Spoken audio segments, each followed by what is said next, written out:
Assalamualaikum warahmatullahi wabarakatuh. Nahmaduhu wa nusalli wa nusallimu ala rasulihil karim wa ala alihi wa sahbihi ajma'in. Wa la hawla wa la quwwata illa billahil aliyyil azim.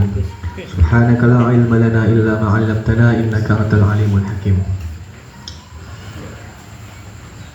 Pripun siasto ya? Nambah nipis nih gue.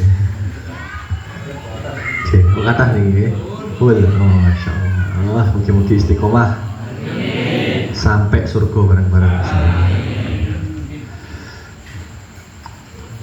Ada satu hadis Imam Tirmidzi rahimahullahu taala, beliau meriwayatkan daripada sahabat Abi Barzah Al-Aslami dari Nabi Muhammad sallallahu alaihi wasallam, beliau bersabda, la tazalu qadama 'abdin yaumal qiyamati hatta yus'alu an umrihi fima afnahu wa an ilmihi fima fa'ala wa an malihi min aina iktasabahu wa fima anfaqahu wa an jismihi fima ablah. Kata Nabi Muhammad sallallahu alaihi wasallam, nanti ketika hari kiamat seorang manusia tidak akan bergeser kakinya sebelum ditanya beberapa perkara. Yang pertama terkait umurnya. Untuk apa dia habiskan umurnya? Yang kedua tentang ilmunya. Apa yang dia perbuat dengan ilmu yang sudah dia ketahui? Yang ketiga dari hartanya. Dari mana dia dapatkan dan untuk apa dia habiskan. Dan yang terakhir, untuk apa jasadnya, tubuhnya untuk apa dia habiskan, tubuhnya yang sehat untuk apa. Maka kaki seorang manusia ketika hari kiamat tidak akan bergeser sebelum ditanya beberapa hal ini dengan detail.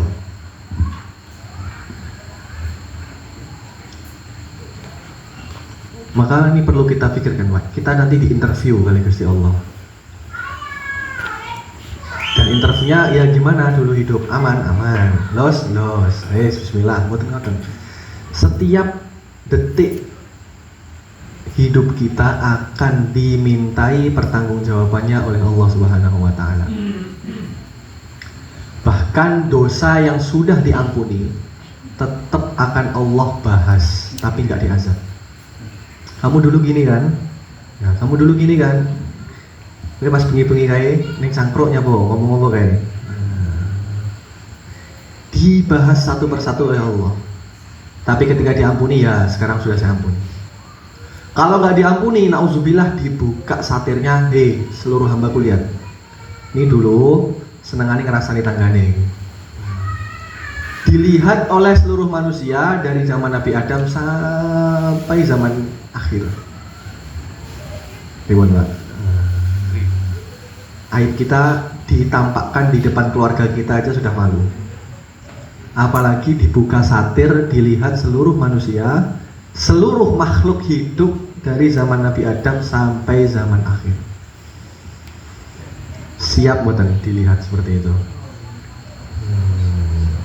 Lek pas sholat siap, lek pas ngaos siap, lek pas meneng ning kamar dewe ini loh. Apa yang kita perbuat niku siap nggak kalau dilihat orang lain? Nah, kalau kita hadirkan perkara ini, akan timbul dalam hati kita sifat yang terus akan kita jaga, yaitu muhasabah dan muraqabah. Introspeksi diri dan selalu merasa diawasi oleh Allah Subhanahu wa taala. Sehingga setiap mau berbuat sesuatu kita pikir, kalau ditekoi Gusti Allah ada jawabannya nggak ya? Nah, makanya para ulama dahulu tidak pernah berbuat satu perbuatan kecuali sudah menyiapkan jawaban di hadapan Allah. Nah, misalnya sedangkan ngopi, ditekok nyapo biar ngopi. Pun sakit ya yang jawab. Oh, Gusti Allah kalau ngopi ben kuat wiritan. Oh, jos.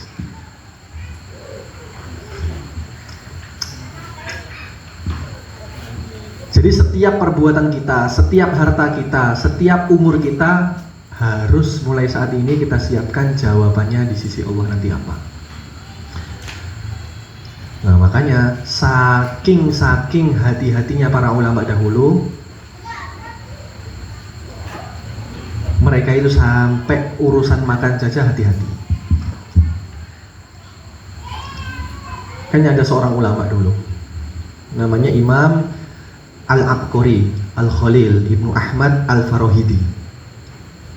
Beliau itu mengatakan, afqalu sa'atin aliyya sa'atu akilin fiha, atau sa'atu akulu fiha. Waktu yang paling berat di hidup saya, menurut saya yang saya rasakan ini adalah waktu di mana saya makan. Itu kata beliau. Aku paling gak seneng, paling sumpek lek pas makan, kata beliau. Kenapa?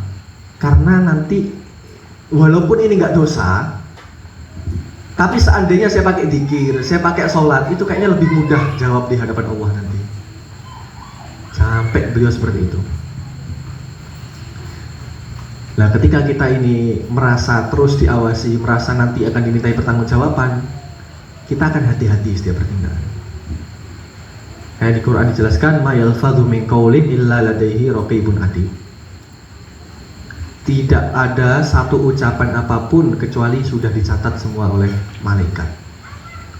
Nanti ada ini ya Pak, rekapitulasi kehidupan. Nah, setiap orang detail nanti dibahas.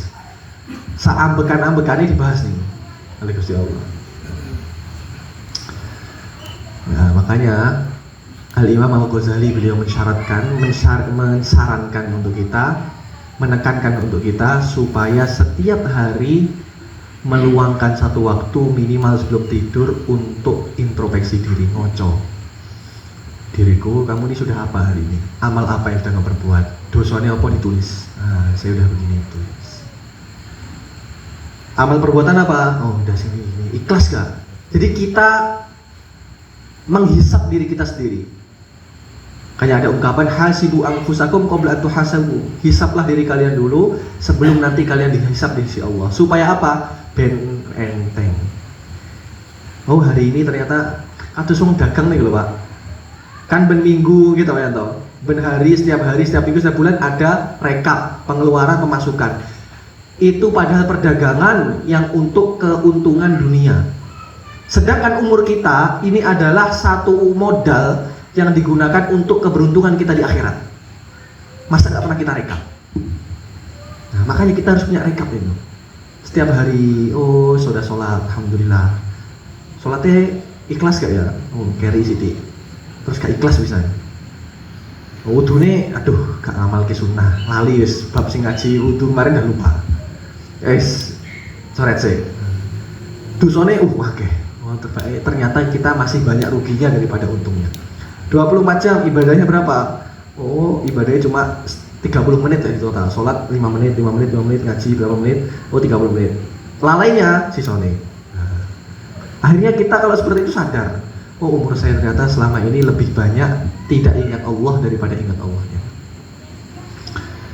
Nah, ketika kita sadar seperti itu, lama-lama kita akan merasa perlu berbenah. Dan nanti harapannya akan menjadi baik. Tapi kalau perasaannya surga insya Allah, ini bagus, berharap kebaikan bagus. Tapi jangan sampai meremehkan rahmatnya Allah. Jangan sampai menganggap rahmatnya Allah ini terlalu diumbar-umbar, sampai kita terlalu mudah melalaikan larangan-larangannya. Makanya setiap bangun pagi, habis sholat subuh, kita ngobrol dengan diri kita. Saya ini dikasih hidup baru kan, satu hari lagi. Nah, sekarang mau ngapain kita hari ini? Oh, mau sholat ya, sholat, tulis. Kemaksiatan kemarin jangan dikerjakan lagi. Nah, kita ajak ngobrol diri kita sendiri, Pak. Kemudian, seandainya ada kemaksiatan ditobatin. Makanya ulama dahulu, walaupun tobat niku sik nangis. Kenapa? Karena waktu misalnya kita gunakan maksiat 1 jam. Seandainya 1 jam itu dianggap dosa semua, kalau tobat berarti gimana, Pak? Dosa 1 jam diampuni kan? Tapi apa jadi ibadah? Kan enggak.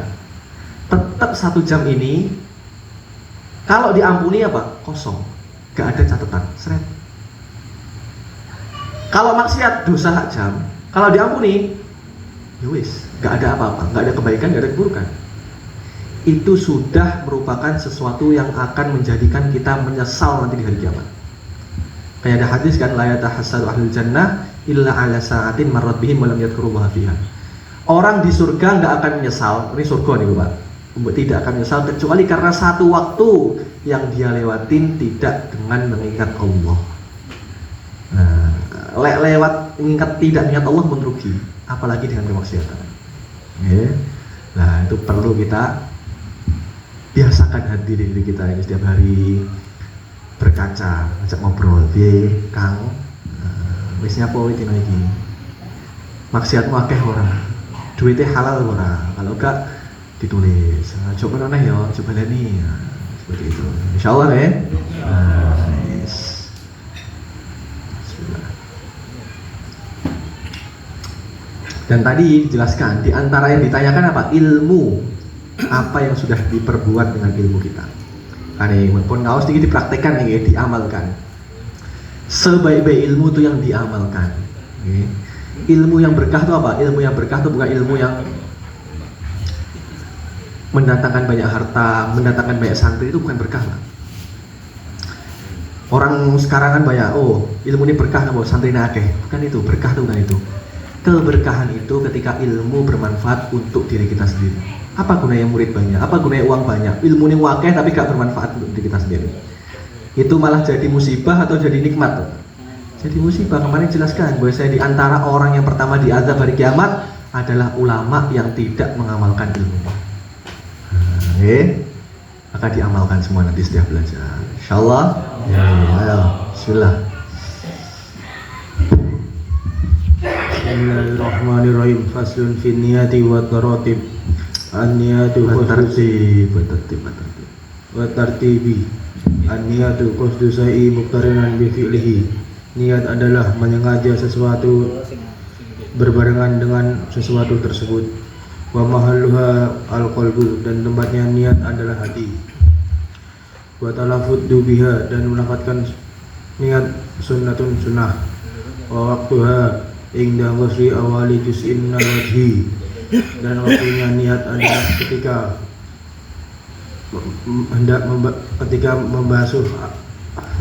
membasuh bagian awal wajah. Wa taradib alla yuqdama udwun ala udwin, dan tertib adalah tidak mendahulukan anggota terhadap anggota yang lain. Oke, ini sudah dibahas kemarin, tapi belum dibaca. Jadi dibaca terus lewat. Nah, sekarang bab kita ini yang baru. Terus. Bismillahirrahmanirrahim. Faslun fi aqsamil ma'i wa ahkamihi. Fasal menjelaskan tentang pembagian air dan hukum-hukumnya. Al-ma'u qalilun wa kasirin. Air ada dua, dikit dan banyak. Wa qalilu, air dikit adalah maduna kullatain, air yang kurang dari 2 kulah. Wa kasirun, dan air yang banyak adalah kullatani fa aksaro, 2 kulah atau lebih. Al-qalilu, air hukumnya air dikit. Yatanajjasu bi wuqu'in najasati fihi wa illam yatabayyaru. Najis dengan masuknya najis ke dalam air walaupun tidak berubah. Wa kasirun, dan air yang banyak adalah la yatanajjasu illa idza taghayyara ta'muhu aw launuhu aw raihuhu. Tidak najis ketika kemasukan perkara yang najis kecuali jika berubah rasa, warna, dan aroma. Sekarang kita membahas mengenai pembagian air. Nah, kemarin ditanya Pak Bakhtiar nih, air apa saja yang diperbolehkan untuk digunakan bersuci. Nah, sekarang membahas mengenai seputar air. Banyu dibahas Pak Taufik ini. Air itu ada 2. Ada air sedikit dan air banyak. Ada istilah 2 kulah. Pernah dengar nggak? 2 kulah. Oke. 2 kulah itu adalah ungkapan untuk air yang banyak secara fikih. Jadi air 2 kulah. Berapa ukurannya pun kalau tulis nih gue mungkin. hitungannya sak detailnya menurut tulis nih cara ngitung itu. Jadi 2 kula itu air yang banyak, sedangkan air yang kurang dari 2 kula itu air yang sedikit. Ketika air itu sedikit, maka kemasukan najis sekecil apapun hukumnya najis sekarang, walaupun nggak berubah. Kalau airnya banyak, kemasukan najis maka jadi najis ketika berubah 3 sifatnya. Nah, itu detailnya kita bahas sekarang. Pembagian air. Air dibagi menjadi 5 macam. Ada kalanya suci mensucikan, ada kalanya suci mensucikan tapi makruh digunakan. Maknanya kita wudhu dengan air tersebut sah tapi makruh. Seperti apa? Contohnya wudhu di tempat yang pernah Allah murka di sana. Kayak ning Saudi napa niku? Sing anu lho, apa jenenge? Daerah Al-Ula niku. Nah, itu. Ini kan pernah kena azab niku. Nah, kesana wudhu di tempat tersebut itu makruh hukumnya. Kemudian suci mensucikan haram digunakan. Wudhu kita sah tapi haram. Kapan? Pakai air colongan atau air gosok. Nyolong banyu tanggane wudhu. Sah mboten wudhune? Sah tapi dosa. Kemudian suci tidak mensucikan. Dia bawa wudhu nggih kopi. Nah, itu suci toh, tapi tidak bisa mensucikan. Terakhir mutanajis. Air yang najis. Nah, detailnya kita bahas sekarang. Pembagian air dalam fikih. Pembagian pertama, air suci dan mensucikan. Berarti di sini ada 2 sifat, Pak. Suci. Jadi sifat pertama suci. Yang kedua mensucikan. Berarti apa maknanya? Suci, dirinya sendiri suci dan bisa mensucikan perkara lain. Itu maknanya suci mensucikan begitu.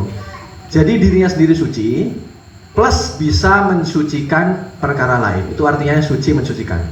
Yang tidak makruh digunakan. Nah, nanti akan dibahas yang makruh tadi. Apa itu? Yaitu air mutlak. Air mutlak itu gini gampangnya. Air mutlak itu adalah air murni pure, gak campuran apapun. Misalnya, air tengkeran itu, ini kan air murni nih. Maka itu namanya air mutlak. Sekarang, intinya apa? Kalau disebut banyu, jenenge saya banyu, Pak, nggak berubah nama. Namanya masih air, tanpa embel-embel sifat apapun. Sekarang nih, jenengan mau mendet air tengkeran atau tempat minum, terus dicampur kopi. Jenenge banyu mboten iki? Mboten. Jenenge napa? Kopi. Atau air kopi. Nggih. Atau misalnya niki degan. Nah, degan mboten banyu niki, sket anune mboten banyu. Anu misale jenengan mandi terus ember jenengan niku dicampur kali sabun. Oke. Disebut air murni mboten niku? Mboten. Dadi napa? Air sabun. Nah, berarti niku bukan air mutlak. Paham ya? Jadi air mutlak itu adalah air yang tidak boleh ada sifat apapun. Air pure, air murni. Berarti kalau ada sifatnya, berarti apakah status airnya nggak mutlak? Bukan seperti itu. Ketika ada sifat di air, maka sifat tersebut tidak merubah kemutlakan air dengan syarat sifat itu tidak lazim. Tidak terus aja deh. Misalnya ngeten. Nah, iki jenenge banyu napa, Pak? Mineral, nggih. Teng gelas to. Air gelas nggih. Jenengan pindah teng botol dadi air napa? Botol. Jenengan teng ember. Nah, jadi ada sifat. Tapi sifat ini bisa berubah-ubah dengan perubahan tempatnya. Berarti tetap mutlak. Tapi niki banyu napa? Kopi. Jenengan pindah teng ember berubah mboten? Saya kopi loh. Nah, ini berarti airnya tidak mutlak lagi. Oke, paham nih? Jadi air mutlak itu adalah air yang tidak ada sifat sama sekali, atau ada sifat tapi tidak lazim. Maknanya tidak terus ada, bisa berubah tergantung keadaan airnya itu. Paham nih? Niki air mutlak. Nah, saniki, ketika ada air, jenengan misalnya apa yang sering apa ya biasanya, anak kecil biasanya kan sering main-mainan dulu Pak niku, warna-warna air niku loh, cemplungnya kertas warna berubah, mutlak mboten niku? Mboten mutlak, sudah nggak bisa dikatakan air murni. Makanya dibilang di situ, apa itu air suci mensucikan? Yaitu air mutlak. Ya, apa itu air yang tetap pada sifat aslinya, tidak berubah warna, rasa dan bentuk, bening, pure. Yang kedua, tidak tercampur dengan sesuatu yang menghilangkan kemutlakannya, kayak kopi. Yang ketiga, atau ada tambahan tetapi tidak menyatu, kayak apa? Air gelas. Nah, atau gini tambahan tuh misalnya, air gelas tinggi, kalau cemplungnya onde-onde. Setelah masukkan onde-onde, saya ambil dari gelasnya, airnya berubah nggak? Nggak berubah, berarti saya mutlak. Tapi kalau cemplungnya kopi, diudek, bisa nggak dipisahkan kopi dengan air? Nggak bisa. Maka airnya sekarang tidak mutlak. Paham nggak? Jadi sesuatu yang mencampuri air itu ada dua. Ada mukholid istilahnya atau mujawir. Mukholid itu ketika sesuatu yang mencampuri air dan tidak bisa dipisahkan dengan air ketika tercampur. Oke? Jadi ada campuran itu yang nggak bisa lagi dipisahkan. Ada campuran yang masih bisa dipisahkan ketika sudah kemasukan air. Nah, ketika air tercampur dengan sesuatu yang masih bisa dipisahkan, maka tidak merubah status kemutlakan air. Banyu kalau cemengnya telo, saged digunakan wudhu atau? Saged. Kenapa? Karena telo tidak merubah atau masih bisa dipisahkan dengan air. Saat ini air kalau cemungi gula, bisa nggak pakai wudhu? Nggak bisa. Oke, paham? Pinter saudara. Oke. Sekarang yang kedua, air suci dan mensucikan tetapi makruh digunakan. Itu ada dua, ada air musyammas dan ada alasan lain karena kondisi. Apa itu air musyammas? Air musyammas itu adalah air yang kena matahari. Jadi air yang panas dengan sebab matahari itu makruh digunakan.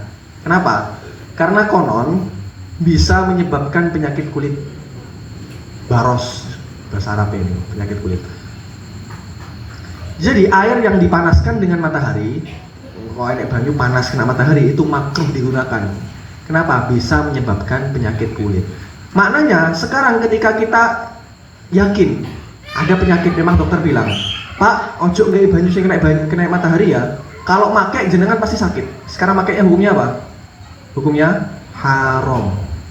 Nah, jadi makruh ini selagi kita tidak yakin kita akan sakit. Tapi kalau yakin, bukan makruh lagi, Pak. Hukumnya haram. Nah, sekarang apakah semua air yang dipanaskan oleh matahari jadi haram, jadi makruh? Enggak. Perlu 4 syarat yang menjadikan air yang terkena matahari makruh. Apa aja? Tuh, syarat yang pertama, digunakan di anggota tubuh manusia. Di anggota tubuh manusia. Jangan pakai buat wudhu atau buat mandi, terus misalnya itu makruh. Maknanya ketika jenengan pakai air itu untuk nyuci mobil, nah, makruh boten? Boten. Kenapa? Karena mobil nggak bisa kena penyakit kulit. Si kena penyakit sing duwe, Pak. Mobil nggak bisa, maka tidak makruh. Atau jenengan pakai buat nyuci baju, makruh boten? Boten. Soalnya tidak di tubuh manusia. Atau hewan, tapi yang berpotensi terkena penyakit kulit, maka makruh juga. Seperti dicontohkan kuda biasanya. Tapi untuk hewan-hewan yang tidak bisa terjangkit penyakit kulit, maka tidak makruh dimandikan pakai air musyammas. Itu syarat yang pertama. Yang kedua, berada di daerah yang panas. Nah, lek teng mriki mboten panas, Pak. Sumuk nggih, panas mboten teng mriki niki. Nah, sekitar 20 sampai 30 mawon teng Ngawi niki. Mentok-mentok 32 33 derajat. Itu masih belum panas. Tapi lek pun teng Arab, teng Saudi mereka. Pinten niku pas haji, Pak. 40 malah bisa 50 kadang. Bisa 50 niku baru panas niku. Teng Indonesia enggak relate ini, enggak ada. Itu syarat yang kedua. Syarat yang ketiga, terjadi pada musim panas. Nah, tapi ini Saudi pas musim dingin enggak situ panas Pak ini. Jadi ketika musim panas. Yang keempat, wadahnya terbuat dari sesuatu yang ditempa dengan api. Apa sesuatu yang bisa dibentuk dengan api ini loh. Berarti apa? Besi dan kawan-kawannya. Anu niku, toren-toren sing napa? Oren niku napa jenenge? PVC. Tandon PVC kan bahannya. PVC niku bisa ditempa dengan api mboten? Boten meleleh Pak, cair. Nah, maknanya ketika simpenan air itu di PVC atau di tempat-tempat yang nggak bisa ditempa dengan api, itu nggak makruh. Tapi kalau wadah airnya merupakan sesuatu yang bisa ditempa dengan api, seperti apa? Besi, atau logam, seng, aluminium, maka makruh hukumnya. Kecuali dua, emas dan perak. Misalnya sugih, Pak Yanto sugih, tandone emas, 24 karat. 300 kilo apa deh? Dipakai masih umum Pak dengan matahari, nggak makruh itu. Tapi jangan pas umum juga nih, haram nih Pak, nyakiti kulit nih. Jadi syarat keempat, wadah air itu berupa dari wadah yang ditempa dengan api selain emas dan perak. Kalau emas dan perak tidak makruh. Kenapa? Karena emas dan perak itu murni. Dia makanya ada logam mulia emas nih Bu. Kenapa? Karena ketika terkena matahari nggak ada partikel-partikel yang copot. Karena nggak iso karatan dia. Beda sama besi. Ya, itu air musyammas, itu makruh hukumnya dipakai. Yang kedua, air yang makruh karena kondisi. Misalnya terlalu panas. Jenengan makruh manaskan air pagi-pagi sebelum subuh niku adem ya nih. Wudu pakai air itu makruh mboten? Kalau terlalu panas sekira bisa mencegah jenengan untuk meratakan air. Keberatan jenengan. Nanti gua tapi enak, nah itu makruh. Tapi saat ini umum, makruh mboten? Haram ya, mboten makruh. Jenengan umum gua ganti wajah tuh ya begini. Itu yang pertama. Yang kedua, terlalu dingin atau sarangan loh. Nah, terlalu dingin kan malas biasanya adus Pak. Adus terus wudu kan malas. Nah itu makruh ya. Kenapa? Bisa mencegah kita untuk menyempurnakan basuhan. Makruh. Tapi adem sampai beku, jenengan pakai malah langsung nopo? Adem panas awake. Makruh apa haram nih tadi? Haram. Paham nggih? Jadi makruh selagi tidak menyakiti tubuh. Hanya sampai mencegah kita untuk menyempurnakan basuhan. Kemudian yang ketiga, air dari tempat yang pernah dituruni azab. Seperti tempat itu tadi di contoh di Arab itu yang pernah diazab. Atau misalnya ada dulu kalau pernah dengar tentang Jawa Tengah nih gue. Tentang jadi kampung pernah diwalik nih. Tenang loh gitu. Teng Wonosobo nih lho. Terusnya ngaten nih. Tahun 19 berapa 2000 awal. Kalau emang seperti itu nih, berarti makruh kita sekarang situ. Sekarang yang ketiga, air suci dan mensucikan tetapi haram digunakan sepenak nih, gampang. Banyune wong jenengan gosok, jenengan colong wudu. Sah mboten wudunya? Sah tapi haram. Gampang itu. Yang kedua, di antara contohnya apa? Wudu dengan air yang diwakafkan khusus untuk air minum. Ada air minum di masjid, wakaf air minum ya. Jenengan pakai untuk wudu. Itu haram kalau hukumnya. Nah saat ini gini, jenengan tumbas air sendiri, terus jenengan pakai wudu, haram kan? Boten, kenapa? Bukan wakaf, air jenengan sendiri. Paham ya? Jadi jenengan beli air teng toko, air minum aqua. Misalnya jenengan punya keistimewaan.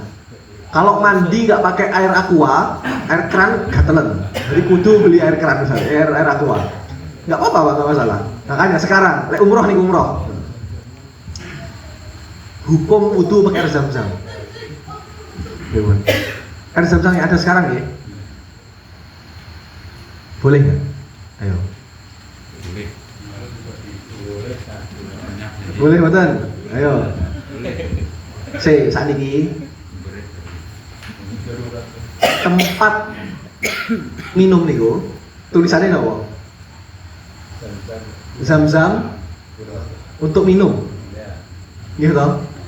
Berarti negara Arab sudah mewakafkan tempat itu hanya untuk minum. Ya, berarti nggak boleh jenengan pakai untuk wudu. Boleh nggak pakai, nggak masalah pakai zam-zam, tapi jenengan ambil sendiri teng sumbernya. Tapi ketika sudah diambil, dipindahkan ke wadah, sekarang bukan milik masyarakat, jadi milik yang mewakafkan lagi. Kenapa? Sudah dipindah ke wadah pemerintah yang diwakafkan untuk minum. Tapi untuk anda ada Pak yang tengah nih kok, pojokan Nabawi nih loh, sehingga apa yang digunakan untuk ngambil buahnya nih kok, tontonannya itu kan nggak dikhususkan untuk minum, ambil untuk wudu. Paham ya? Sah kebetulan sah, tetap sah, cuma Dosa-dosa sithik ngoten.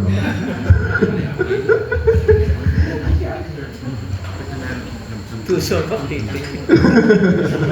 Nah, mungkin lek kata nangis Pak begini, nanti kan Lambang oh. Keluar ngomong rodok dosa ngoten wedi jenengan soleh-soleh to. Tak omongi dosa numangi seminggu ngoten malah gak enak makan. Nah, jadi dosa-dosa sithik lek senengan sithik wis pengen poso rasanya. Jadi seperti itu, nggih. Makanya kalau ada di masjid air minum jenengan ambil untuk wudu ngoten angsal niku Pak, nggih. Dan ini penting juga. Sekarang ketika masjid mewakafkan air untuk wudhu, kayak biasanya nih, masjid-masjid diwakafkan untuk wudhu, jenengan haram nambah daripada 3 basuhan. Jadi boleh 1 sampai 3, lebih daripada 3 haram. Kenapa? Karena kalau air itu wakaf, maka kita harus melaksanakan sesuai dengan manfaatnya, sesuai dengan apa dia wudhu. Wudhu itu maksimal 3. Lebih dari 3, nggak ada yang mengajarkan syariat. Maka lebih dari itu haram. Maka lihat masjid wudu, keramik kecilkan Pak, kecilkan semaksimal mungkin. Atau lek pengen sih rotok ribet lah, buka tutup ribet. Jangan lebih dari 3 basuhan. Itu haknya umat itu, nggih. Atus sing ngoten Pak. Atus di masjid biar biur sabak dintekno dhewe. Nah niki mboten asal. Selagi kita mungkin mandi dengan maksimal seminimal mungkin, kita harus seperti itu. Ini kula air wakaf nggih, lek mboten wakaf, misalnya niki ada orang hibah biasa, mboten wakaf, mboten masalah jalan untuk nyuci mobil, nah, itu masalah. Tapi ketika wakaf ini masalahnya. Kemudian yang keempat, air suci tidak mensucikan. Ini terbagi menjadi 2. Yang pertama air mustakmal. Dia suci tapi tidak mensucikan. Nah, kalau kopi ini Pak, suci loh, lek suci kok oleh diombe Pak. Tapi tidak bisa mensucikan barang lain. Itu ada 2 air. Yang pertama air mustakmal. Mustakmal itu apa bahasa Indonesia nih? Second. Mustakmal itu bahasa Arab. Bahasa Indonesia second. Makanya teng Indonesia, teng Saudi lah umroh. Pengen tumbas jubah, apa? Jubah mustakmal. Nah, ini jubah second. Pak Yanto dan langganan. Jubah mustakmal, ya. HP mustakmal itu HP second. Maka nih air mustakmal apa jenenge? Air second. Nah, gampangan ngoten. Apa maksudnya air second? Yaitu air 2 yang sudah digunakan ngilangkan hadas atau ngilangkan najis. Tulis niku topiknya. Kaidahnya 2. Air mustakmal, air second nih. Second wis dienggo, Pak. Sudah dipakai. Dia 2, sudah dipakai untuk menghilangkan hadas atau menghilangkan najis. Sekarang contoh praktek ini. Jenengan mandi Jumat. Air yang jenengan gunakan mandi mustakmal mboten? Mustakmal mboten? Mustakmal. Saya pertanyaannya, lek mandi sunnah menghilangkan hadas mboten? Mboten. Menghilangkan hadas itu ketika hadas apa? Hadas itu adalah sesuatu yang ada dalam diri kita yang menjadikan kita tidak boleh sholat. Sekarang kalau kita mandi Jumat nih, menghilangkan hadas nggak mandi Jumat itu? Enggak. Jenengan bengi ibadah kali karwane. Ibadah ngoten lho, Pak. Nggih. Ibadah. Paham ta? Oh, ibadah dikira salat ngoten maksudnya. Mboten, ibadah sing jenengan paling khusyuk niku lho. Nek salat mboten khusyuk kan niku. Lah jenengan malam ibadah. Terus setelah subuh tangini jam 8. Saking nikmate khusyuke tangini jam 8. Pas Jumat, jam 8 mandi niate mandi Jumat. Hadas besarnya hilang mboten? Mboten toh. Lah berarti air yang digunakan untuk mandi Jumat mustakmal mboten? Tidak mustakmal. Kenapa? Karena tidak menghilangkan hadas yang ada di diri kita. Jadi selagi gampangnya ini, selagi nggak mandi wajib dan wudu wajib tidak menjadikan air mustakmal. Wis gampangnya niku. Selagi wudu kita dan mandi kita tidak wajib, maka tidak menjadikan air itu mustakmal. Pertanyaan mulai. Jenengan basuh wajah. Sunahnya berapa kali, Pak? 3 kali. Basuhan pertama, air mustakmal mboten? Mustakmal. Basuhan kedua, mustakmal mboten? Tidak. Kenapa? Karena hadas sudah hilang dengan basuhan pertama. Maka kedua ketiga bukan mustakmal meleh. Paham? Nah, ini bukan mustakmal. Atau air yang digunakan menghilangkan najis, niku namanya mustakmal juga. Oke. Nah, sekarang mustakmal itu kan dibilang apa? Suci tidak mensucikan. Oke. Tapi dengan syarat, Pak, kalau sedikit. Jadi jenengan punya air mustakmal, ukurannya sedikit itu nopo? Kurang dari 2 kulah. Apa itu 2 kulah nanti dibahas. Jadi ketika jenengan punya air mustakmal sedikit, maka suci tidak mensucikan. Tapi saya kira dikumpulkan, kayak masjid nih biasa nih, bekas wudhu dikumpulkan ke kolam nih sampai ke watah. Lebih dari 2 kulah. Suci mensucikan betul? Suci mensucikan dengan syarat tidak berubah sifatnya. Jadi warna, bau dan rasanya masih dengan bentuk asalnya air bening. Oke. Tapi misalnya jenengan atus gak tahu atus seminggu. Atus bolotnya metu kabeh niku sampai uwireng banyune. Walaupun dikumpulkan sak dano Pak niku, nggih mboten suci mensucikan. Kenapa? Karena sudah berubah warnanya. Warna pas aroma niku ya, Pak. Atau apa nih bilane?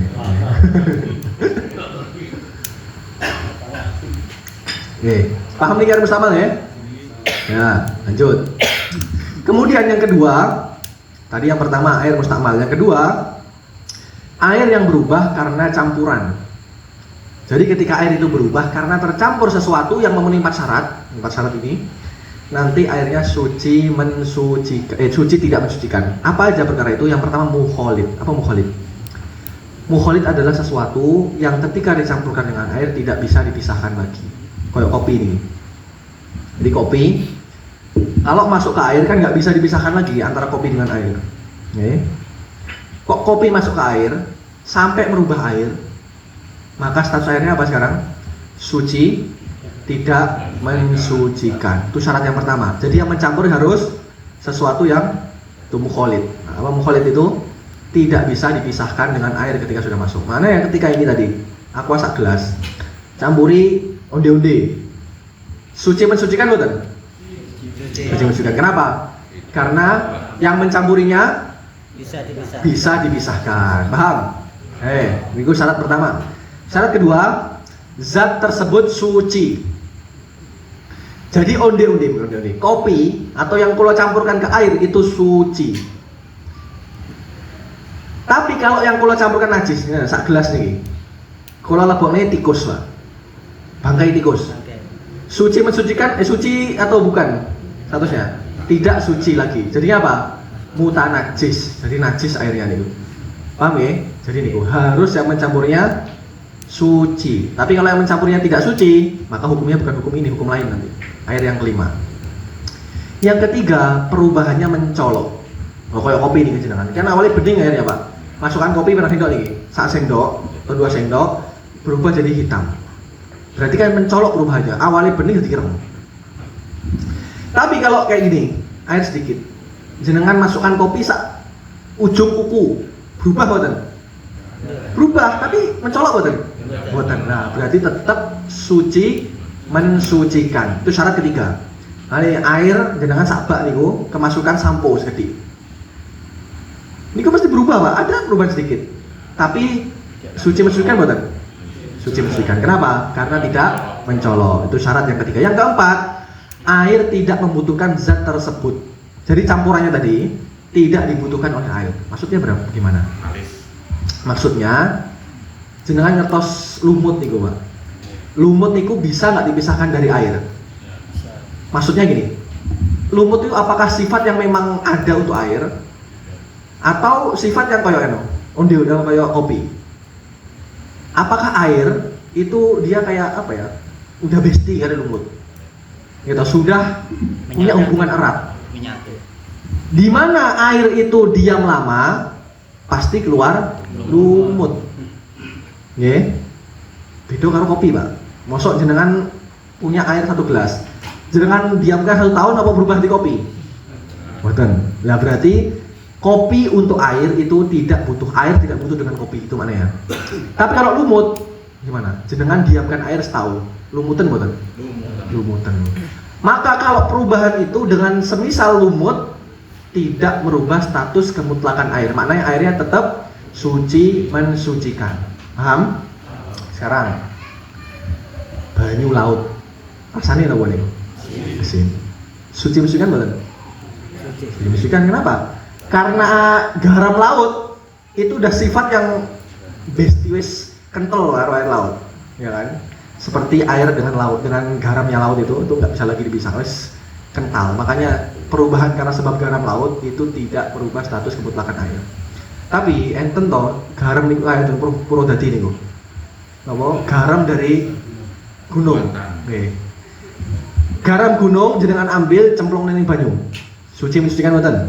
Sampai berubah rasane. Suci mensucikan mboten? Mboten. Kenapa? Karena garam gunung nggak ada hubungan dengan air, beda dengan garam laut. Paham nih ya syarat keempat? Itu maknanya tidak membutuhkan zat tersebut. Tapi kalau dibutuhkan air membutuhkan zat tersebut tidak masalah. Makanya banyu kali masih butek kayak apa? Suci mensucikan. Kenapa? Ya udah seperti itu udah keadaannya. Paham? Yang kelima, air mutanajis. Air mutanajis itu apa? Air yang terkena najis. Gimana hukum air mutanajis? Kok ini gini, Pak? Ini. Air mutanajis itu ada dua. Air itu ada dua. Ada air banyak, ada air sedikit. Air banyak tadi kapan? Ketika lebih dari 2 kula. 2 kula ke atas. Kalau sedikit kurang dari 2 kula. Kalau air banyak, maka kalau kemasukan najis ada 2 keadaan. Terkadang merubah air, kedua tidak merubah air. Jenengan punya air 1000 liter. Kemasukan apa? Darah tetes. Berubah mboten niku air? Tetap bening apa berubah hari abang? Berubah sedikit. Bening apa berubah abang? Bening.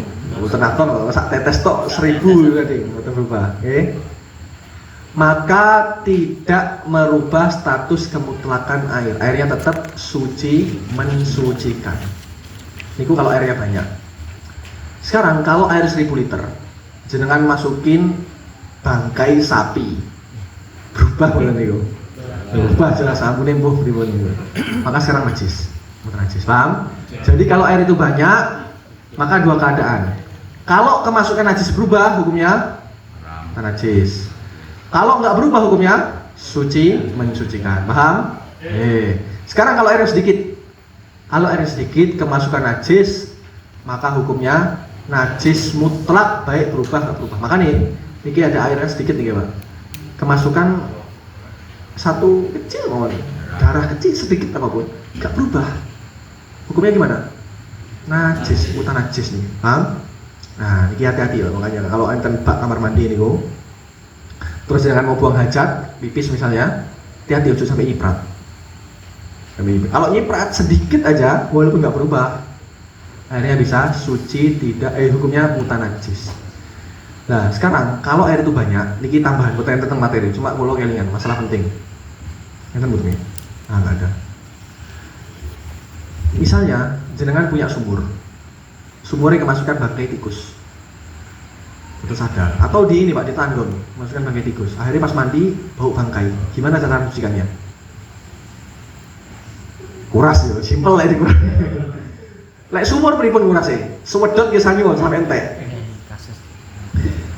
Gini cara mensucikannya. Tadi hukumnya gimana? Kalau air banyak, gimana hukumnya? Kapan najis? Kalau berubah.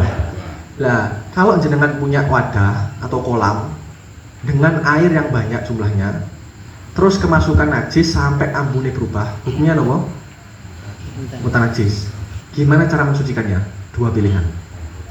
Yang pertama, dibiarkan sampai perubahannya hilang sendiri. Dan hukumnya gimana tadi? Kalau air banyak nggak berubah, hukumnya gimana? Air banyak nggak berubah, hukumnya suci mensucikan. Makanya walaupun sebelumnya berubah, air 2 kula lebih sebelumnya berubah, terus jangan biarkan sampai kembali ke keadaan awal, hukumnya suci mensucikan. Oke, itu yang pertama. Yang kedua, cara kedua, disuntek banyu sampai perubahannya hilang. Paham? Maka dia suci mensucikan. Itu cara mensucikan air yang banyak. Nah, kalau mustakmal tadi pripun? Mustakmal itu kan ketika sedikit maka suci tidak mensucikan. Maka kula wudu. Bekas wudu kula taruh sini. Hukumnya gimana? Suci tidak mensucikan. Gimana biar jadi suci mensucikan? Pripun? Jenengan kumpulkan, ditampung seluruh air mustakmal sampai seukuran 2 kulah. Yang awalnya suci tidak mensucikan jadi suci mensucikan. Paham? Nah ini tambahan, betul tenang kalau ini. Ringkasan singkatnya, air itu ada 5. Ada suci mensucikan, itu boleh dipakai. Suci mensucikan makruh, suci mensucikan haram, suci tidak mensucikan, dan air najis mutanajis. Nah tadi dibilang ada istilah namanya air 2 kulah. Apa itu 2 kulah? Niki pengen detailin apa simpelnya? Simpelnya langsung 191 liter. Lah detailin niki kula hitung. Niki pakai pendapat Imam Nawawi bahwasanya beliau katakan 1 rito. Jadi gini, Pak. 2 kulah.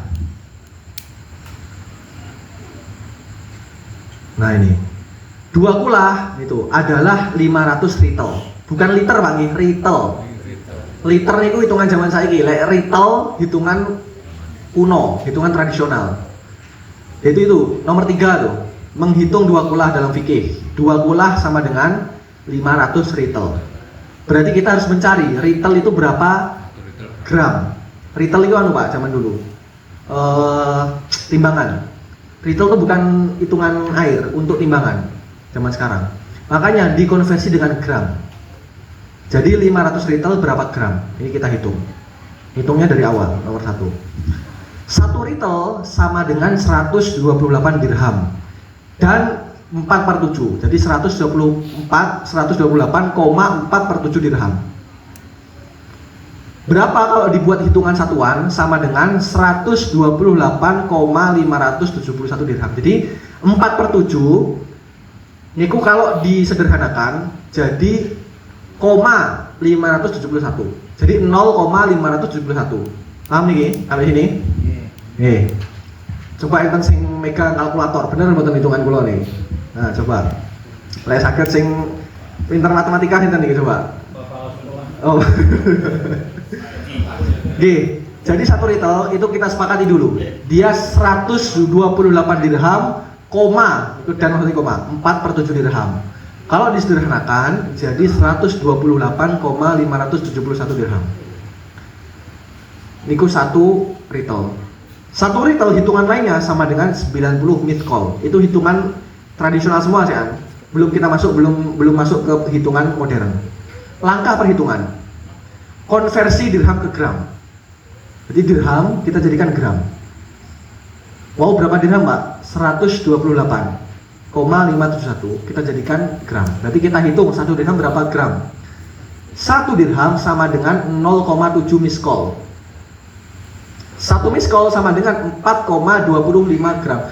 Nah, kenapa saya tulis 1 retail sama dengan 90 miskol? Karena yang diketahui gramnya itu miskol. Jadi 1 miskol itu diketahui gramnya. 1 miskol 4,25 gram. Berarti 1 retail sama dengan 90 miskol. Jadi kita harus hitung dulu 1 retail itu 90 miskol. Berarti ketika seperti itu 1 dirham sama dengan 0,7 miskol, 1 miskol sama dengan 4,25 gram. Jadi 1 dirham sama dengan 0,7 dikali 4,25 sama dengan 2,975 gram. Paham sampai sini ya? Yes. Hitungan lanjut. Langkah kedua, menghitung 1 retail dalam gram. 1 retail sama dengan 128,571 dirham. Maka 128,571 dikali 2,975. Nopo niki 2,975? Hasilnya dari apa nih tadi? Dari ini tadi, dari 1 dirham. Oke, 1 dirham sama dengan 2,975. Maka 128,575 dikali 2,975 sama dengan 382,05 gram. Berarti 1 retail sama dengan 382,05 gram. Ini lebih. Cara ketiga, maksudnya langkah ketiga, menghitung 2 kulah dalam fikih. Jadi kita ada dapat 1 retail berarti 382 gram. 2 kulah 500 retail. Berarti berapa ngitungnya? 500 dikali 382,05 gram sama dengan 191.025 gram. Jadikan kilo. Nah, berarti kurang berapa nol? Kihida medisimi ini istilahnya ya, gitu. Kilogram bawah ini. Berarti dikurang 3 nol, 191.025 gram dijadikan gram jadi berapa? Dikurangi 3 nol. Tadi berapa? 191,025 kilo. Dan asumsinya 1 kilo itu 1 liter. Banyu nih Pak, 1 liter sekilo biasanya. Berarti 191,025 kilogram sama dengan 191 liter. Kesimpulannya 2 kula, wis niki kembali. Kesimpulannya 2 kula 191 liter. Paham nih? Wis pokoknya 2 kula pisan. Oh, ini 200 liter. Kira piro sama. Niki perhitungan sebagian ulama, perhitungan kula ngeten. Ada yang ngitung lebih dari 200 liter. Hati-hatinya genepi 200. Pak, perhitungan kula nih 191. Catatan fikih. Air kurang dari 2 kula menjadi najis ketika terkena najis meskipun tidak berubah. Nah, air mencapai 2 kula atau lebih tidak menjadi najis kecuali jika berubah warna, rasa atau bau. Ringkasan 2 kula sama dengan 500 liter atau 191 liter air. Paham? Lanjut boten? Lanjut ya, terus. Bun, ini kok dari selesai tulisannya nih. Oke, lanjut. Ben pertemuan depan langsung bab kurban. Ayo.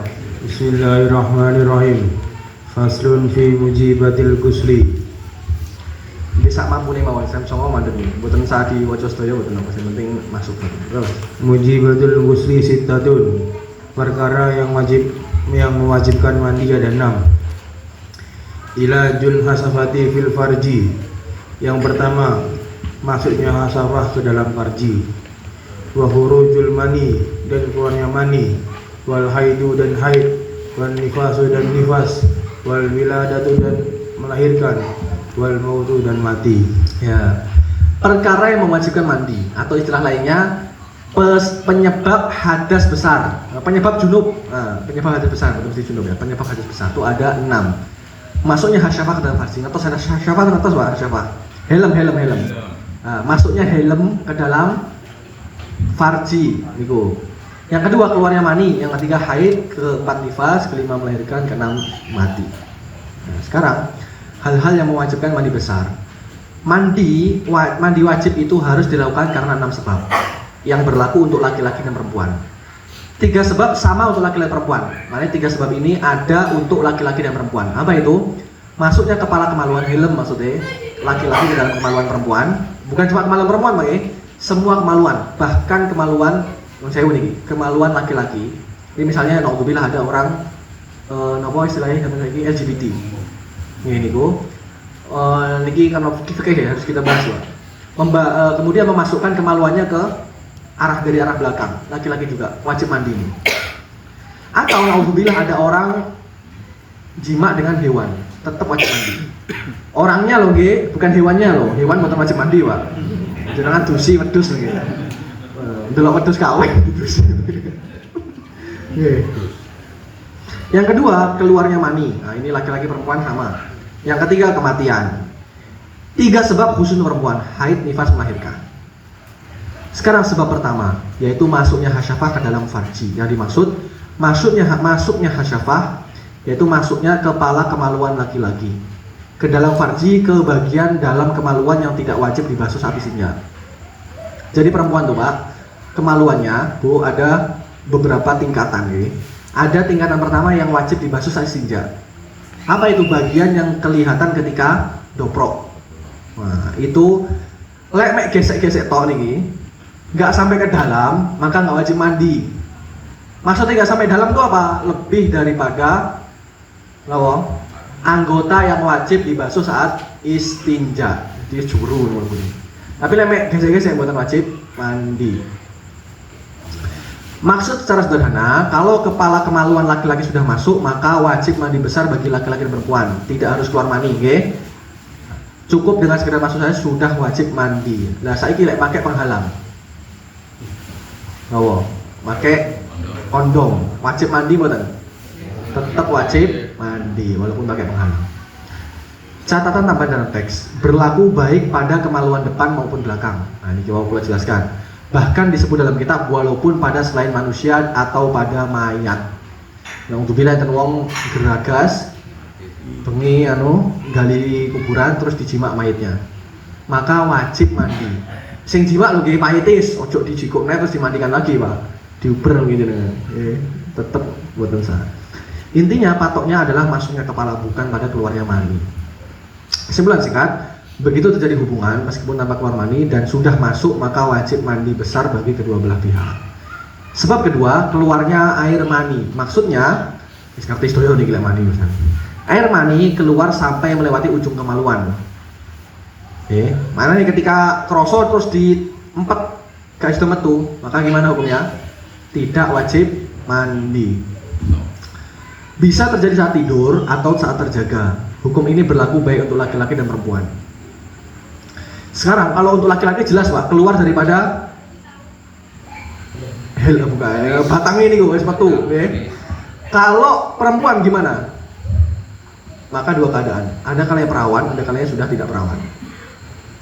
Kalau masih perawan, maka wajib mandi ketika maninya keluar sampai kepada lebih dari selaput perawan itu. Jadi ketika maninya masih di dalam, seukuran belum melewati selaput perawanan, maka belum wajib mandi. Itu kalau perempuan perawan. Kalau yang sudah tidak perawan, maka wajib mandi jika mani sudah keluar ke bagian luar yang tampak, yaitu bagian yang biasanya terkena air saat istijah atau mandi. Jadi beda antara perawan atau tidak. Detailnya yang betul ngertos kalau ini.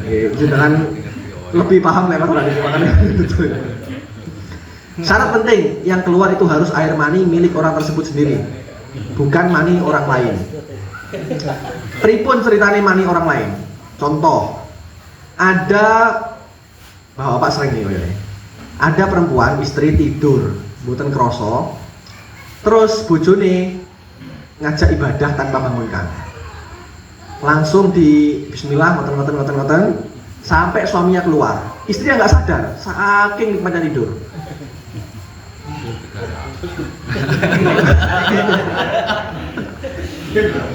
Terus pagi hari suami bilang ke istrinya, "Dek, dia bengi bar aja ibadah lo gak kroso kamu." Oh iya Mas, akhirnya istrinya wajib mandi boten? Wajib mandi. Sebab apa? Sebab pertama, ya masuknya helm tadi. Terus setelah mandi, ada mani keluar lagi dari kemaluan istri. Wajib mandi paling boten? Wajib mandi paling boten? Hah? Eling mau. Tadi dia dijimat dalam keadaan tidur. Dalam keadaan tidur. Wong lek tidur iso nafsu boten, Pak? Tidak. Oh, sadar. Berarti jelas mani yang keluar itu bukan mani dia, tapi mani suami. Paham? Jadi ketika keluar wajib mandi mulai boten? Tidak wajib karena itu jelas bukan mani dia, tapi mani suami sendiri. Suami sendiri ya. Makanya dia tidak wajib mandi tapi wajib wudu. Kenapa? Karena sebab wudu kemarin apa? Keluarnya sesuatu dari dua jalan. Paham? Baik saat tidur atau sadar. Seperti laki-laki tidur mimpi ketemu bidadari. Maka wajib mandi besar baik bagi laki-laki maupun perempuan. Penjelasan tentang air mani. Air mani itu pada laki-laki berwarna putih dan agak kental. Pada perempuan berwarna kekuningan dan lebih encer. Tulisannya ngoten Pak, cuma mboten ngertos lho, tenan mboten. Gak tau teko. Nggih mboten Pak. Nggih, leres iki. Mboten ngono lho. Ciri-ciri saat keluar. Biasanya keluar memancar sedikit demi sedikit. Maksudnya nih lho apa? Istilahnya muncrat. Nah, nggih, muncrat. Gak langsung seret entek kan? Seret. Ngoten Pak niku. Yang kedua disertai rasa nikmat. Penak mboten? Enak loh. Yang ketiga, setelah keluar tubuh terasa lemas atau capek. Loh, niki berarti Bapak wis gak kuat aku. Nah, niki. Itu hukum, itu ciri khas mani. Makanya cara mengenali air mani dengan 3 cara ciri khas. Yang pertama keluar dengan syahwat, nikmat. Yang kedua muncrat, memancar. Yang ketiga menyebabkan rasa lemas. Tidak harus semua ciri ada. Cukup salah satu ada maka dihukumi mani. Makanya jenengan tidur teng kasur, si tidur jenengan sendiri. Tangi-tangi sarung jenengan bau amis. Nih, wajib mandi mboten? Wajib. Jenengan sadar mboten? Mboten sadar. Kenapa wajib mandi? Karena mboten enak mungkin asal boleh sing ngono. Saat tidur di sana hanya jenengan sendiri, maka wajib mandi. Kesimpulan, kalau ada cairan keluar dan memenuhi salah satu ciri di atas, maka itu dihukumi air mani sehingga wajib mandi besar. Ini gitu terakhir. Kalau ragu mani atau mazi, ngertos mandi jenengan nggih?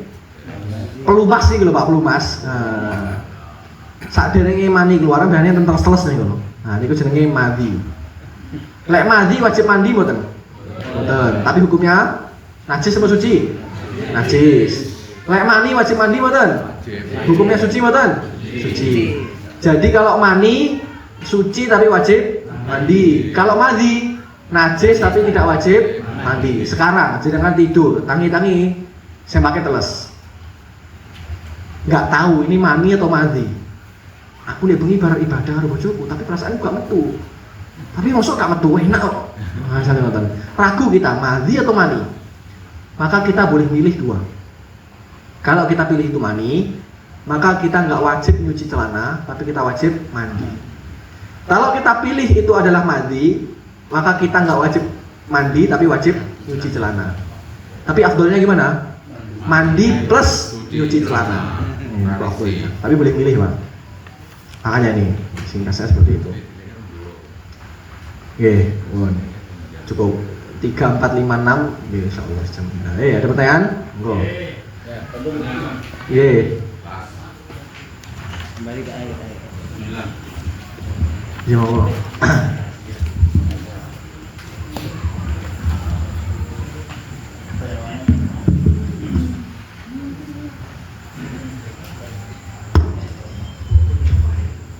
Masih mengenai air, bukan air yang pertama tadi, yaitu air yang terkena sinar matahari, musyamas. Maksudnya terkena panas matahari ini apa tersinari langsung atau pokoknya panas kena sinar matahari? Pokoknya panas sebab matahari, walaupun nggak terpancar langsung. Makanya ketika punya tandon dari besi seng, panas nih bukan Pak? Yeah. Sebab matahari ini makruh. Tapi dengan syarat tadi di daerah panas ketika musim panas. Lek Indonesia kan buatan panas, tapi nopo? Sumuk. Panas itu kayak teng Saudi kalau Pak, kulit loro. Indonesia kan buatan panas, sumuk. Lek Tengawi aman nih gue. Ya, berarti kan seperti di Masjid Cangaan itu kan kalau siang atau wudhu kan panas. Yeah. Itu apa harus dibuang dulu air panasnya itu? Kalau lek Cangaan buatan memenuhi syarat. Kenapa? Karena Cangaan bukan daerah panas. Indonesia itu daerah tropis, daerah panas. Harus di daerah yang punya musim panas. Indonesia kan nggak punya musim panas nih. Walaupun panas berarti masih sah, bukan makruh. Panasnya nggak sampai ini, nggak sampai tingkatan makruh. Gitu. Nah, Indonesia sepaham kalau seperti itu. Soalnya Indonesia ini bukan daerah panas, bukan daerah panas.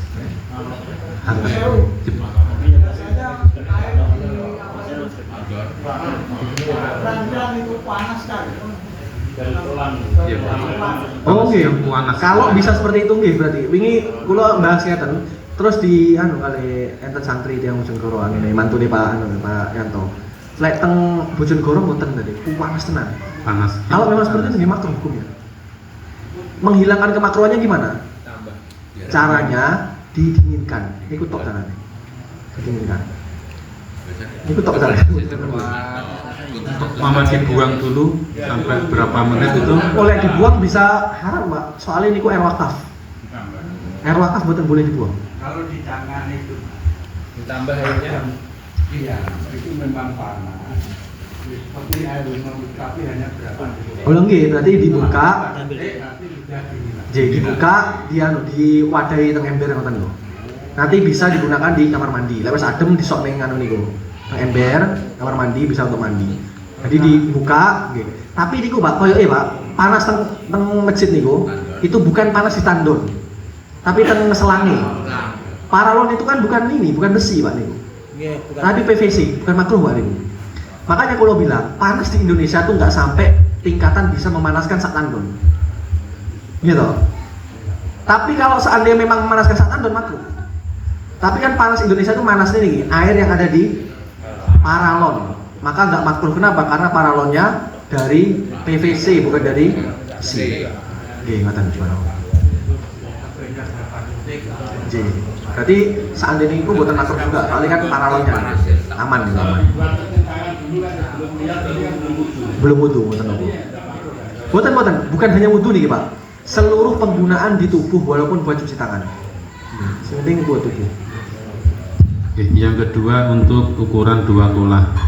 Itu saya pernah menerima teori untuk dua kolah itu 60 cm kubik. Oke, jadi dua kolah itu ngitungnya bisa dengan liter. Kalau enggak pakai ukuran ini Pak, ukuran apa? Bak, diameter. Jadi lek ukuran bunder berarti berapa senti kali berapa senti. Kalau kotak berapa senti berapa senti. Tapi intinya nih, ben gampang nih keren apa ngiteni niki. Pokoknya jenengan punya bak bisa menampung niki 191 dua kolah. Nggih, niku. Hitungannya ngoten.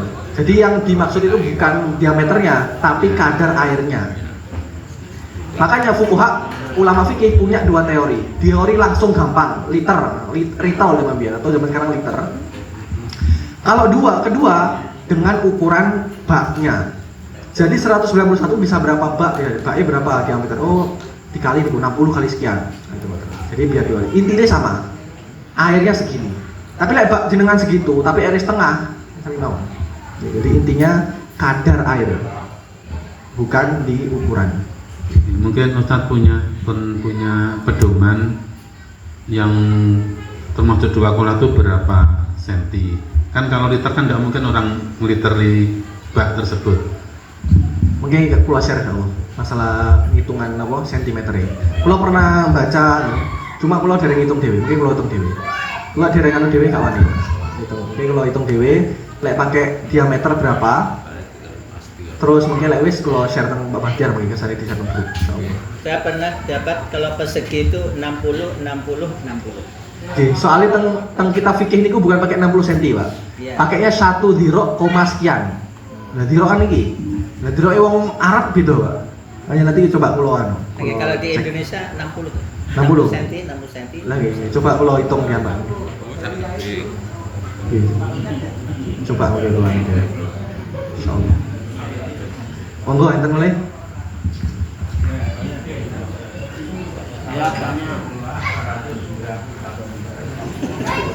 Ini nomor 2.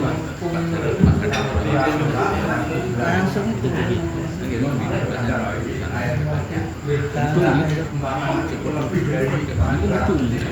Lebih banyak berarti, lebih bagus. Enggak apa-apa.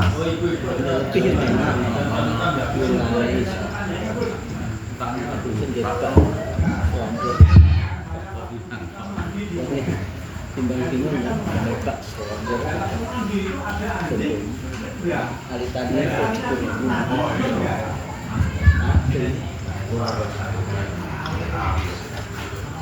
Niki masalah air mengalir.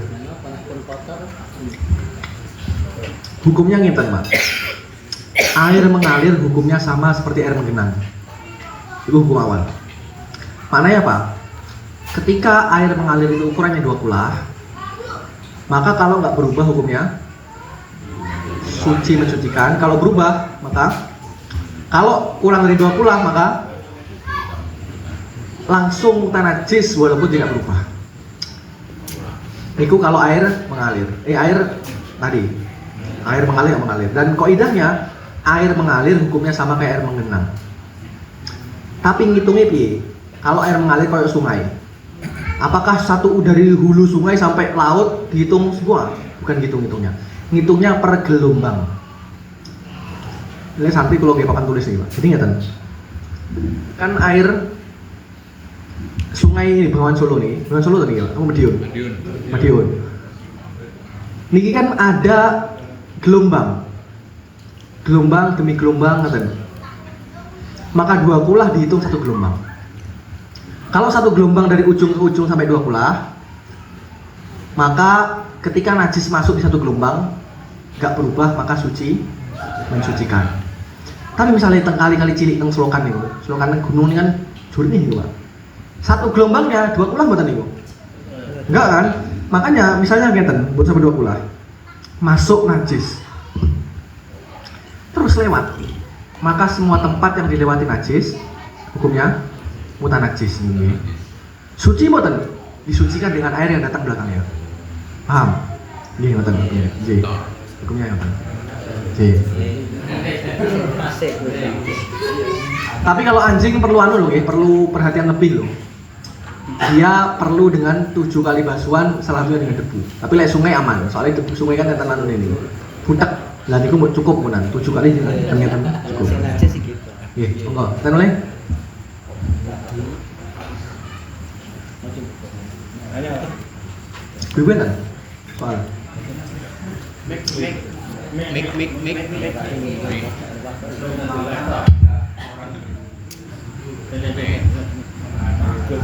Bagus.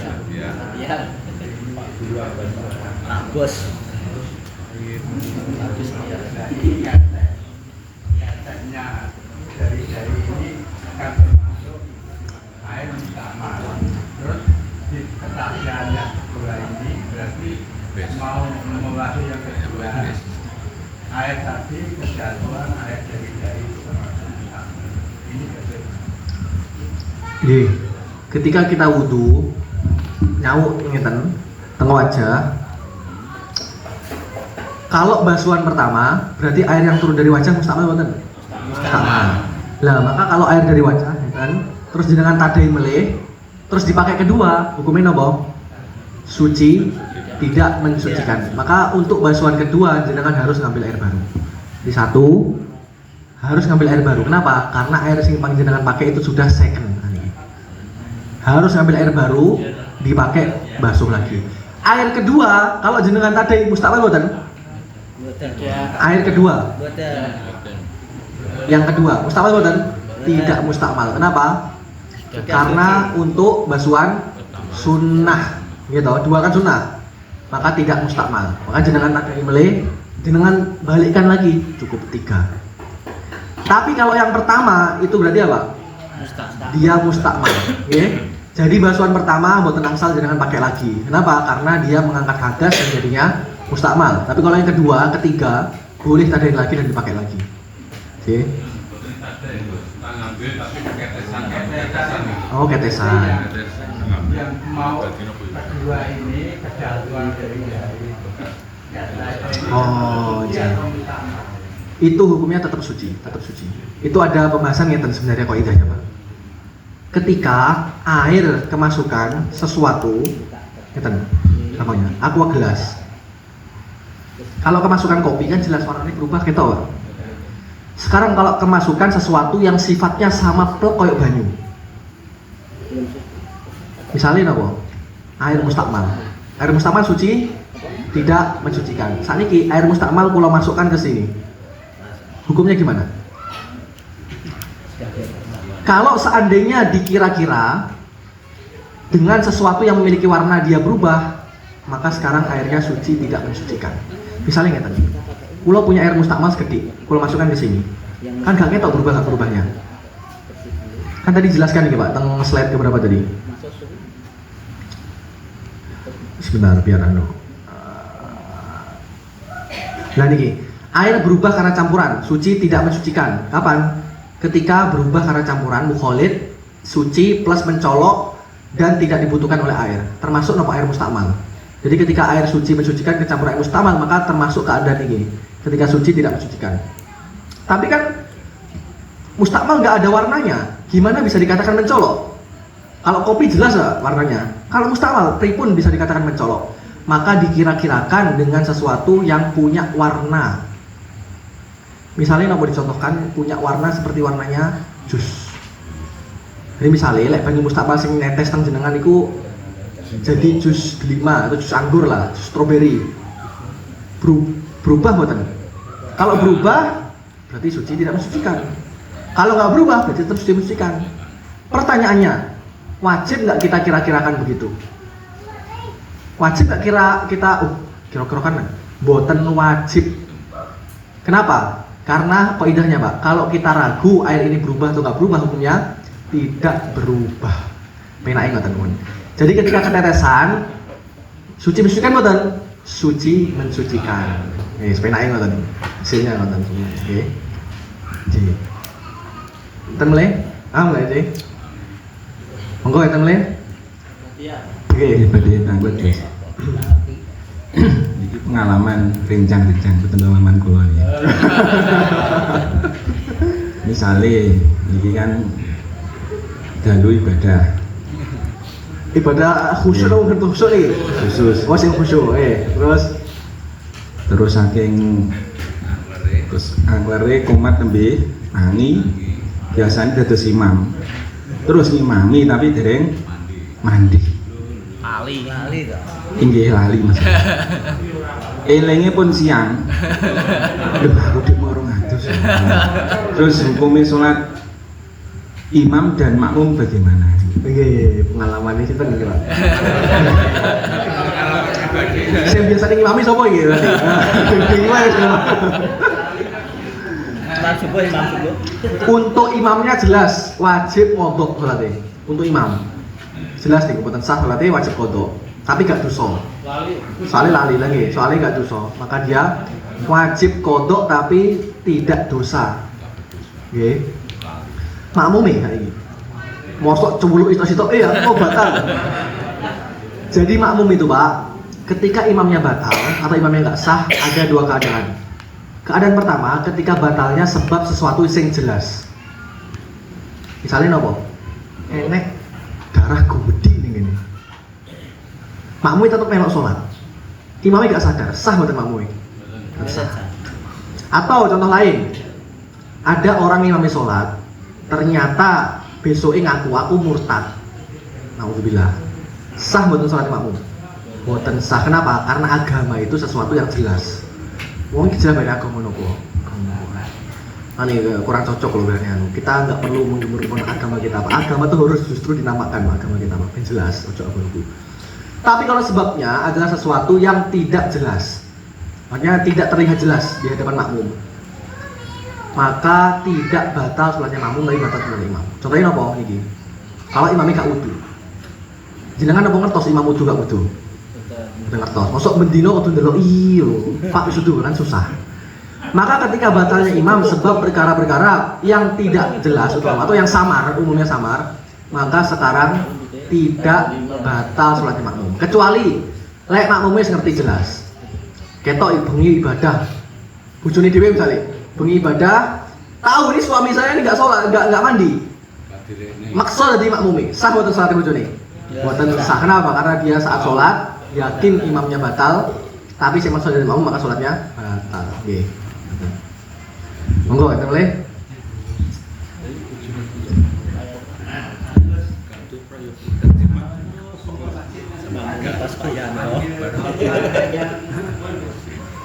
Sumur masjid dipakai tergantung ini Pak. Pertama pertanyaan kula, niku sumur wakaf boten? Wakaf. Ciri-ciri ini syaratnya. Nah, niki pertanyaannya, sumur wakaf airnya boleh nggak digunakan untuk dibawa pulang? Pertanyaan kula niku pertama, niku sumurnya wakaf tenan apa boten? Lek wakaf tenan berarti pertanyaan kedua, wakafnya untuk apa? Untuk masjid atau untuk maslahat masyarakat? Kalau untuk masjid gak oleh, hanya khusus untuk seputar masjid, wudu, mandi dan seputarnya. Tapi kalau wakafnya untuk masjid atau untuk maslahat masyarakat atau jamaah masjid maka boleh dibawa pulang. Itu makanya perlu dipertanyakan, apa maksudnya akadnya wakaf ini? Karena ada kaidah Pak, syartul wakif karena si syarik. Niku tentang wakaf di. Syaratnya orang yang mewakafkan itu seakan-akan nas dari Allah. Misalnya kalau orang yang mewakafkan bilang, ini saya wakafkan untuk masjid, maka itu seakan-akan Allah bilang, gak oleh digo itu. Selain itu gak boleh. Makanya syarat orang yang mewakafkan itu udah jadi harga mati. Saya wakafkan bangunan ini misalnya untuk orang-orang bermadhab Syafi'i, maka selain madhab Syafi'i nggak boleh masuk. Itu penting masalah wakaf tuh, hati-hati. Makanya sebelum wakaf belajar ini. Ada ngomong, wis bismillah wakaf, akhirnya ribet setelahnya nanti. Susah, makanya pentingnya belajar ya Pak. Teng dunia nggak kelihatan mungkin Pak, tapi teng akhiratnya mungkin resiko. Loh, wakaf penak apa ya? Oke. Monggo, kita mulai.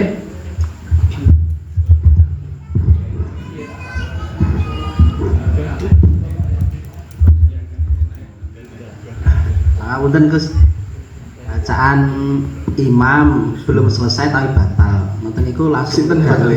Sing makmum imame.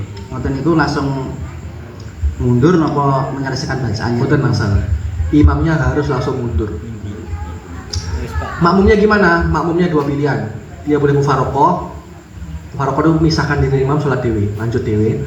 Pilihan pertama. Pilihan kedua tetap lanjut jamaah, tapi satu orang maju gantikan imam. Ini pilihannya dua. Oke.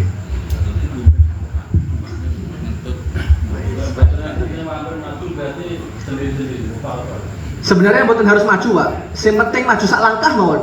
Betul-betul mihrab sak langkah mawon. Terus ngetis langsung lanjut. Oke. Sudah Seperti itu. beda. Berarti umame bacaan Al-Fatihah habis separuh batal langsung mundur. Langsung mundur nih. Yang langkah Pripun? Ya, kesadaran ya. Makanya disunahkan, sunahnya mengkitan bab sholat jamaah, orang yang berada di saf pertama itu orang yang paham, orang yang ahli fikih. Supaya imamnya batal, gantikan. Monggo yang anu batal. Delok-delokan malah iki. Ayo mau ya, ini perlu diamalkan. Nggih. Kelanjutannya Gus, misalnya kan depan batal, terus jarak untuk berjalan melewati jamaah lain berapa, atau memang tidak boleh dilewati depan sholat dan harus selesai sholat atau gimana? Nah, lebih baik berdiri. Jadi boleh nggak, maksudnya mundur langsung atau no? Jadi ketika kita batal, sedangkan di belakang kita ada jamaah lain, maka kita boleh langsung mundur. Tapi mundurnya bukan ngilang Pak, tapi mecah soft.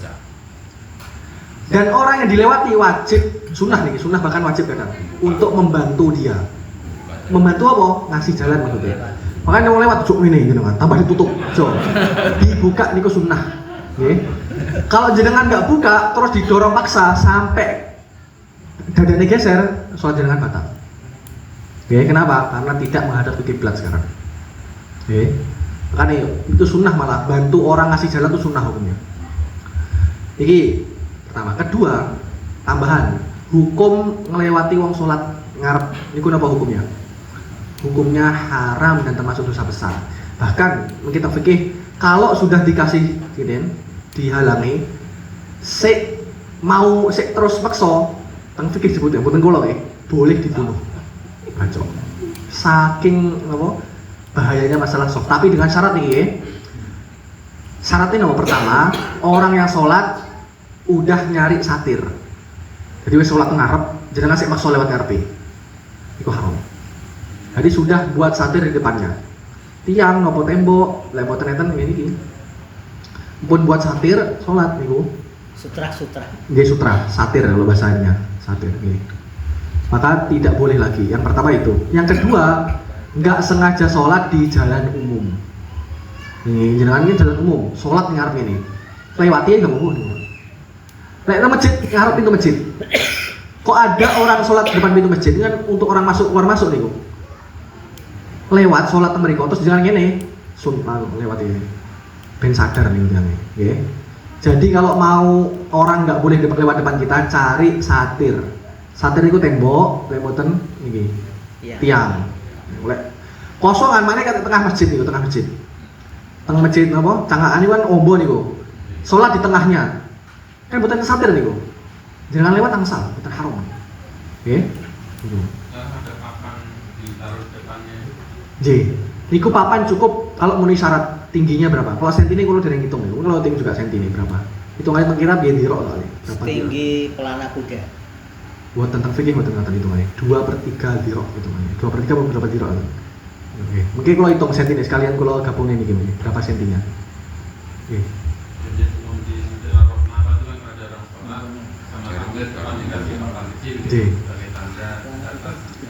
Iya, sekap nih. Tapi ini ku, yang penting memenuhi syarat tinggi, berapa tinggi. Mungkin kalau hitungkan juga sentimeternya berapa. Soalnya masalah perhitungan tradisional fikih nih Pak. Niku perlu perhitungan kenapa? Karena dulu pakai hitungan tradisional yang perlu merujuk ke museum. Kayak retail zaman dulu berapa? Kan itu makanya ini kayak wadah loh Pak. Nah wadah itu kan riwayat, pakainya riwayat. Jadi ini dinukil ke ini itu di museum nanti. Ke museum ternyata segini, baru dikonversi. Jadi kita nggak bisa pakai kepada hitungan-hitungan yang langsung itu. Apalagi kalau sing di saya orang belajar. Jadi saya nggak boleh secara kaidah, saya nggak boleh ikut orang lain tanpa saya nganu sendiri selagi saya mampu. Itu hukum seperti itu Pak. Selagi kita mampu untuk beristihad sendiri nggak boleh ikut orang. Tapi kalau nggak bisa, baru kita boleh ikut. Oke, monggo, mulai.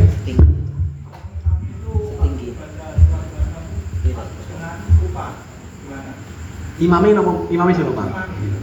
Jadi mau coba Bismillahirrahmanirrahim Rabbil alamin. Oh suratnya saya lupa. Boten apa. Karena langsung rukuk mohon boten apa. Karena baca surat itu tidak wajib tapi sunnah.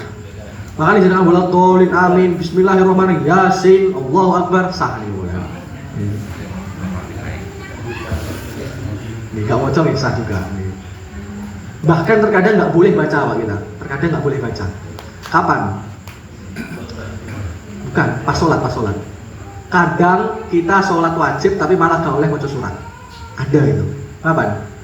Ketika kita junub, terus mau mandi, gak ada air, gak ada debu.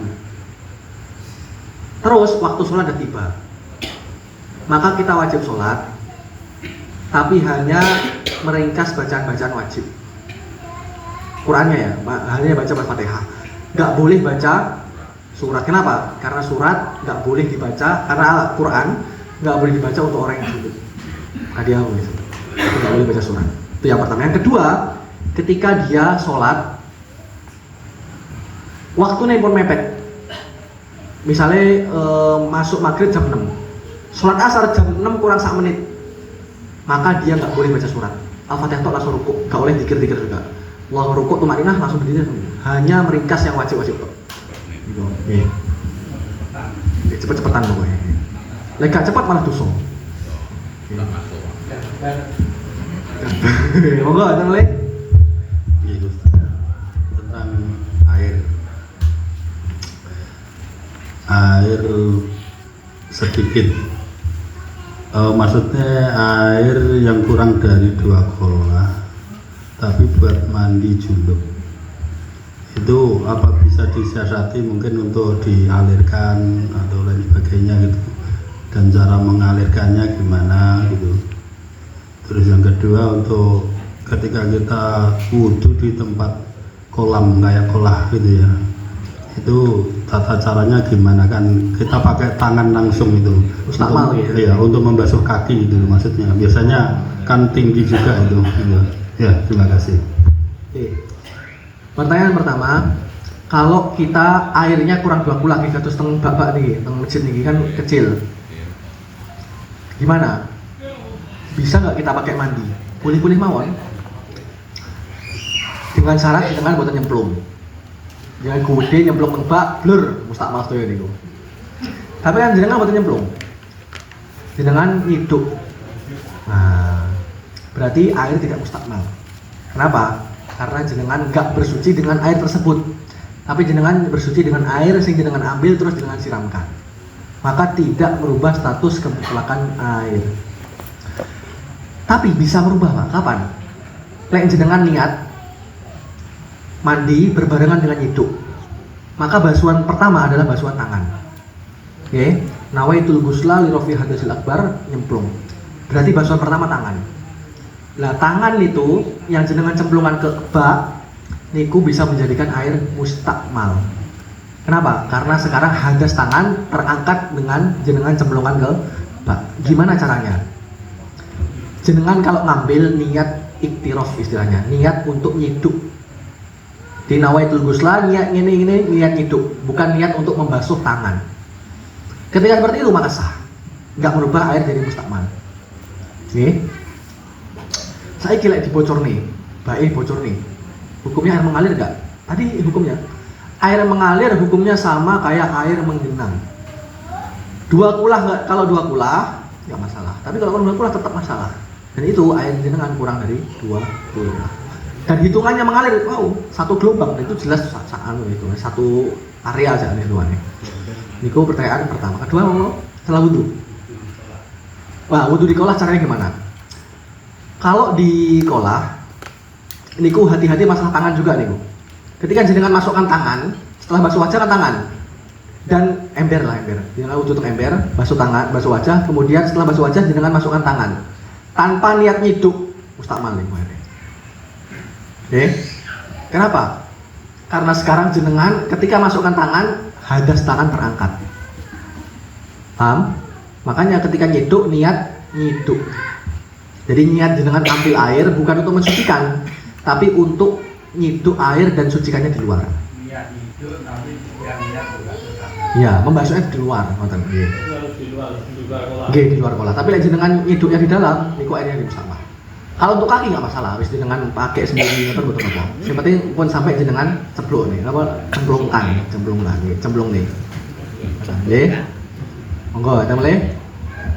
Pun. Oke. Nggih. Misalnya bak kecil, sekarang dinyalakan, tandurnya besar di atas. Ini air yang kecil ini tidak betul kecil. Yang di baknya. Tapi ada kerannya nyala, hubungan dengan tandurnya besar. Selagi nggak mustakmal boleh mau. Tapi yang mustakmal nggih mboten angsal. Niku hitungannya harus sedikit. Kenapa? Itu hitungannya satu gelombang niku, bak kecil soalnya. Nggih, satu gelombang itu. Gelombangnya sing bulan jelas gelombang kecil mawon niku. Walaupun tersalur. Walaupun jenengan inilah, walaupun sungai niku. Jenengan sungai atau sungai ngalir terus. Tapi satu gelombangnya nggak sampai 2 kulah. Jenengan pakai wudhu di sana, mustakmal niku sing gelombangnya nggih. Gelombang setelahnya beda lagi. Nah, tapi kalau satu ember itu dohirnya satu gelombang nih. Pun cekap, pakai gayung nih, pakai gayung. Biar diganti telang langsung nyiduk telang. Pun, alhamdulillah, mugi-mugi berkah, diamalkan sedaya, saged istiqomah. Wabillahi taufiq wal hidayah. Assalamualaikum warahmatullahi wabarakatuh.